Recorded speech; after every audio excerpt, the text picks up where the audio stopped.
And what is up, everybody? We are back with the third episode of Answer This One Atheist. So, y'all atheists, stick around, answer some questions for me down in the comments. Give me some advice, okay? I'm open, every time I make these videos, I'm open to learn, okay, y'all? This is all out of love, and I want to learn more, and hopefully bring people to the light, and give Christians evidence to believe more in Jesus, and have support for their faith, and debunk atheism. So, here we go. So my first point today, I talked about this a little bit in the last video.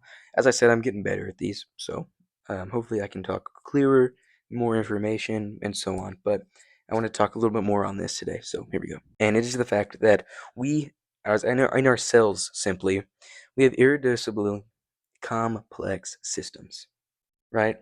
And that simply means that our cells and stuff, they're pretty complicated.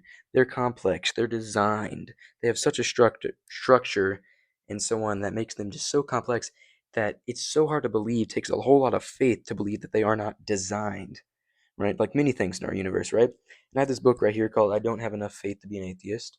I recommend it to everyone to read it. But I'm going to read you a little bit of it here because this is a really good point. Okay, so it says a car engine is an example of an irreducibly complex system. If a change is made in the size of the pistons, this would require simultaneous changes in the camshaft, block, cooling systems, engine compartment, and other systems, or the engine would not function. Voice crack.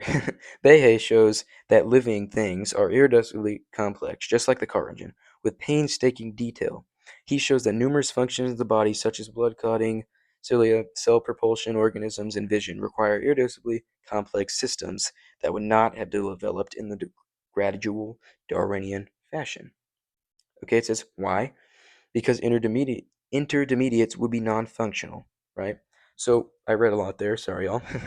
But what this was saying here is that we have such complex systems in our body, right? And they, with macroevolution, okay, we can't under a cell, say that amoeba, right? Its system on its own is so complex.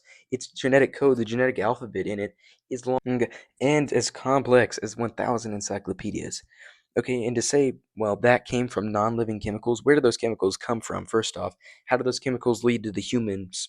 Okay, we'll call the amoeba a small car engine. Boom, it goes off to a train engine. Say it's like an ape. Boom, then it goes to the human where we have emotions and feelings and consciousness, which is the rocket ship. How does macroevolution, how does it do that? Because, for example, if you change something in our system, right? Like if you give me a different heart from another animal, we won't sustain. So how is any of this possible? Comment down below, y'all. Love y'all.